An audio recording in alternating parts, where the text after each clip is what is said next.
Madame, Monsieur, bonsoir. Bienvenue dans ce journal. À la une, la lutte antiterroriste et la clôture de la conférence internationale d'Alger. Une conférence qui a montré une vision unifiée des pays du champ dans la lutte contre le terrorisme, le crime organisé et la pauvreté.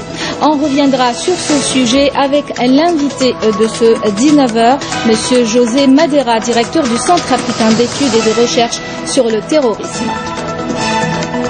Les Africains se concertent à Alger en prévision de la 10e conférence des partis sur la lutte contre la désertification prévue en octobre prochain en Corée du Sud.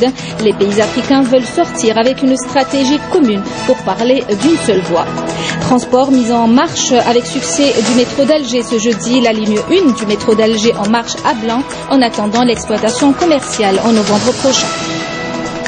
Journée mondiale de lutte contre l'analphabétisme ce 8 septembre, un fléau qui touche 18% des Algériens. Les efforts d'alphabétisation se poursuivent. L'Algérie a une stratégie nationale de lutte qui commence à porter ses fruits. On en parlera tout à l'heure dans cette édition.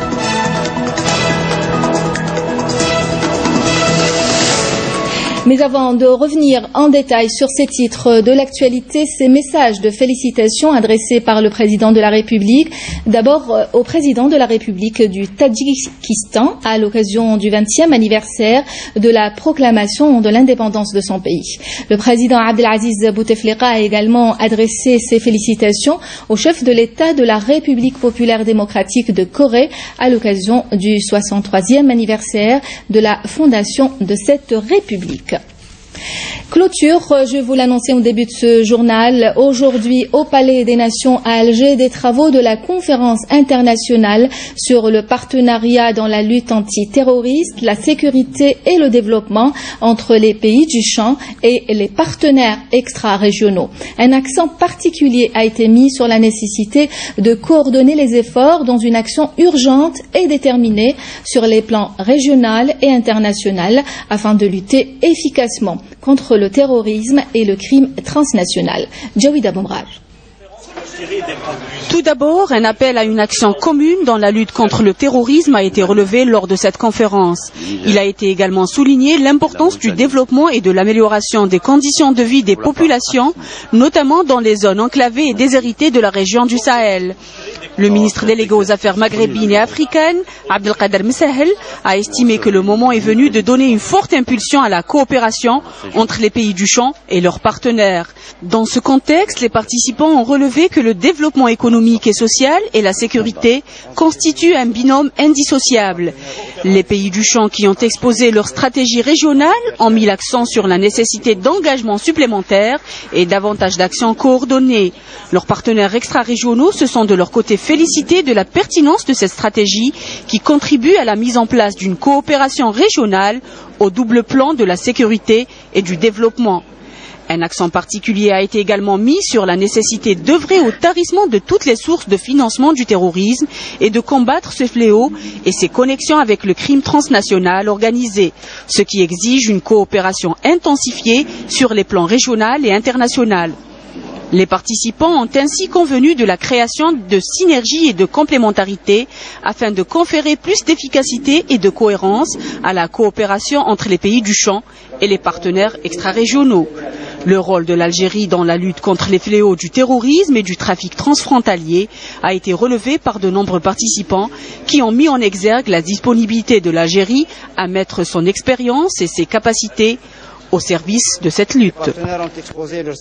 Une conférence de 2 jours qui s'achève donc avec un premier constat, celui de la cohésion entre les pays du champ qui ont parlé d'une seule voix, une convergence de positions que partagent tous les partenaires.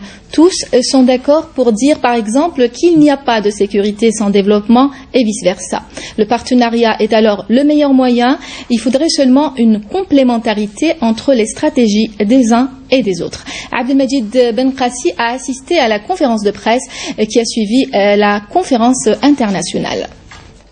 Une conférence pour tirer des conclusions, après 2 jours pleins de débats autour de questions cruciales pour la sous-région. Il a été question de lutte contre le terrorisme, le crime organisé, de partenariat et de développement des pays du champ, des stratégies mises en place par les uns et par les autres, mais aussi de la complémentarité à trouver. Et premier constat fait par Messahel.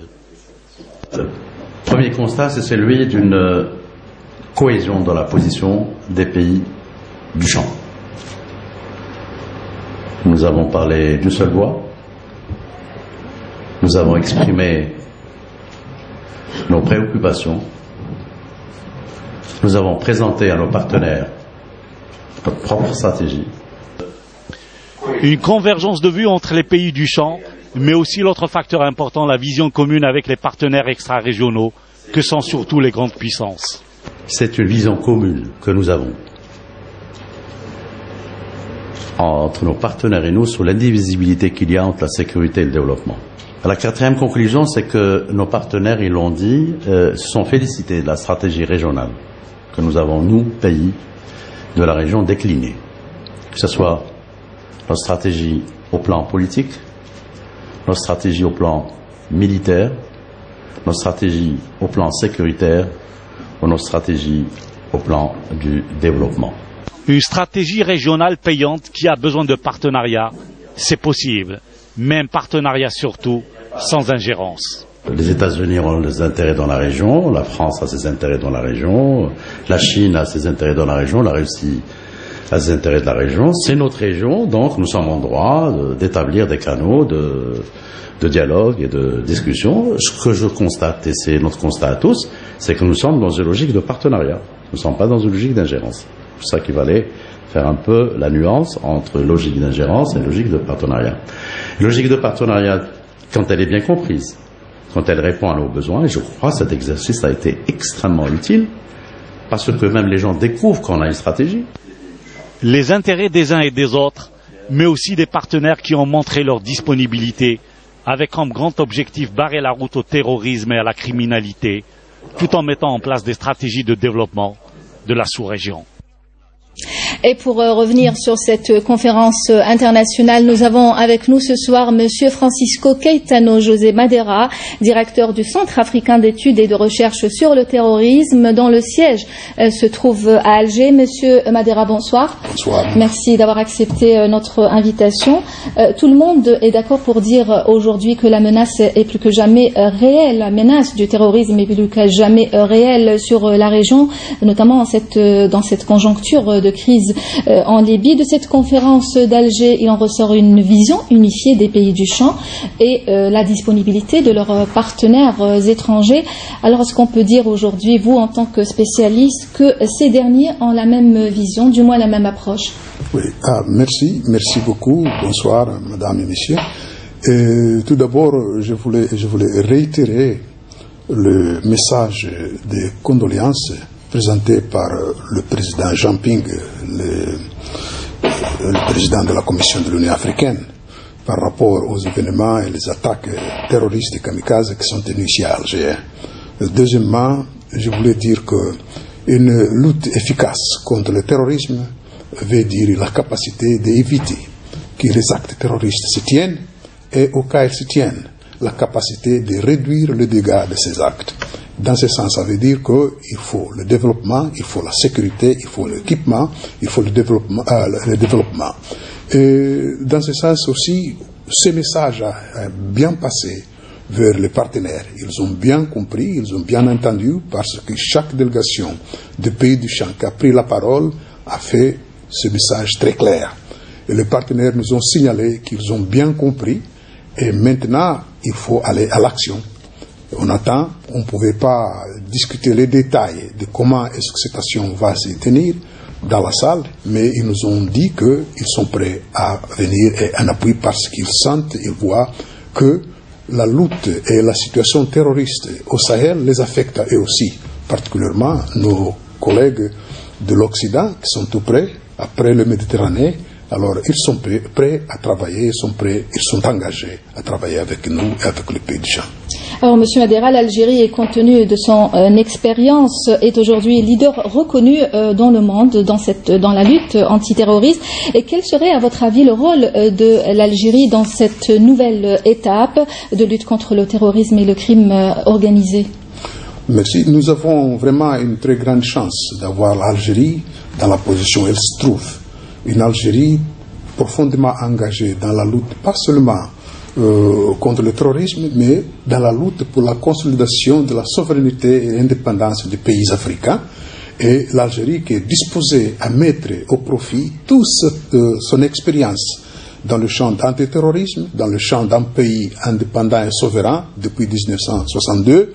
Et par son action, on a vu, l'Algérie a appuyé le mouvement de libération africain à se libérer, en abritant ici beaucoup de leaders africains de la lutte de libération. L'Algérie qui a été le pionnier dans la lutte antiterroriste. C'était ici qu'on a signé la convention de l'OUA contre le terrorisme, où l'Algérie a joué un rôle très grand. On voit aujourd'hui l'Algérie à prendre le devant dans la lutte contre le terrorisme. Dans cette nouvelle étape. Oui, tout à fait. Dans ce sens, l'expérience algérienne, la disponibilité algérienne, la générosité de l'Algérie, tout ça, on le voit, on le met au profit. Et effectivement, nous tous allons bénéficier de ça, de l'expérience, du savoir-faire, des moyens aussi, ce que l'Algérie aura, parce qu'on voit déjà que l'Algérie dépense beaucoup d'argent dans ce sens-là. Merci beaucoup, Monsieur Francisco Caetano José Madera, directeur du Centre africain de recherche et d'études sur le terrorisme. Merci d'avoir répondu à nos questions ce soir. C'est l'heure de la prière d'El Maghreb pour Alger et ses environs.